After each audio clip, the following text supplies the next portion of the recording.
Hi everybody, it's Justine here from artbehavior.com, and we're doing a great series on how to awaken your inspiration and your true purpose of why you are here. No matter what you do, no matter what you're in, whether you're a parent, whether you're in business, whether you're in relationships, it doesn't matter. It's how do we keep that inspiration going when we're feeling burnt out.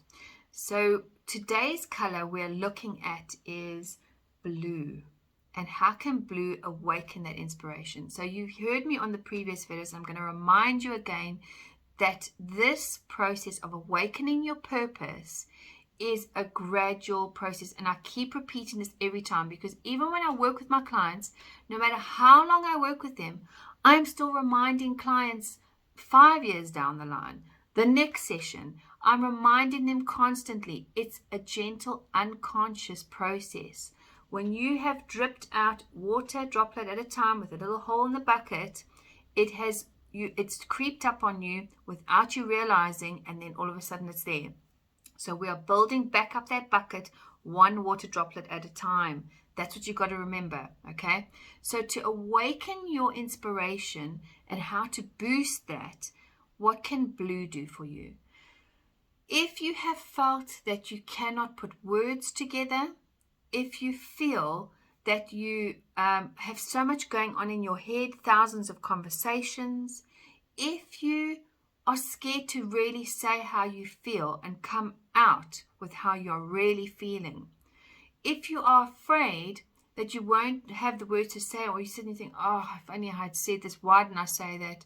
Or I just, I can't say no, or I feel backed into a corner, or all those areas, or I'm scared of being rejected when I actually do what I love.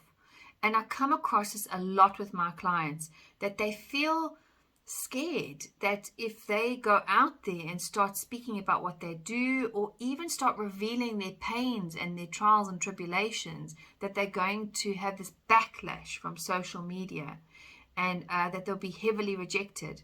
Now, having somebody speak to you in a certain way, we tend to label as being bad, or as rude, or as all those kind of words that come with it. But in actual fact, when you have somebody putting you down, you have somebody boosting you and supporting you and complimenting you. But what we've been taught to do is only see this side and only focus on this side. Where if you actually got out your way and you saw that in that moment you had both support and challenge, put down and upliftment happening at once, it's all part of growth to help you grow on your next stages. I'm really simplifying this because we got a lot into it with our courses. And it's so important to have both of those in place, because if somebody criticizes the way you're teaching, okay, they are probably offloading their stuff. But if you rise to that and trigger to that, then you are learning the same lesson of where you have felt guilt or frustration and you're not prepared to learn from it.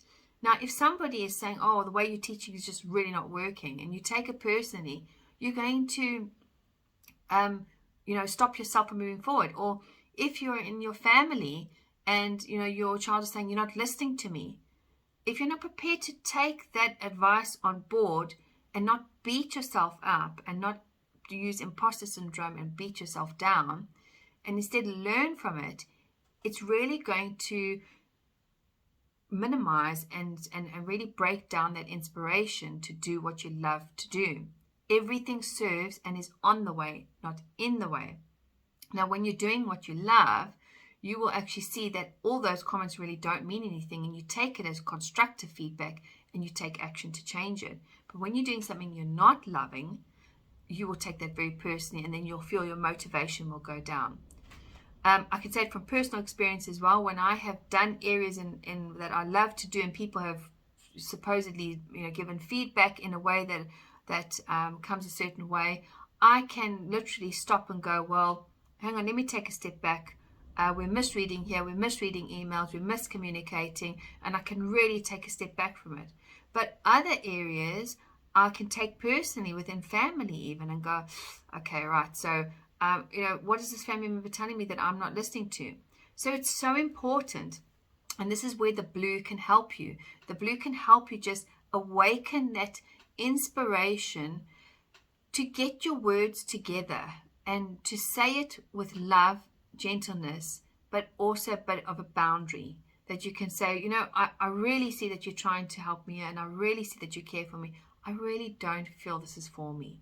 And when you're saying it in that kind of way, as opposed to going, it's not working and you're pushing me and you're shutting me down, you're going to have different consequences to the way you choose to deliver this.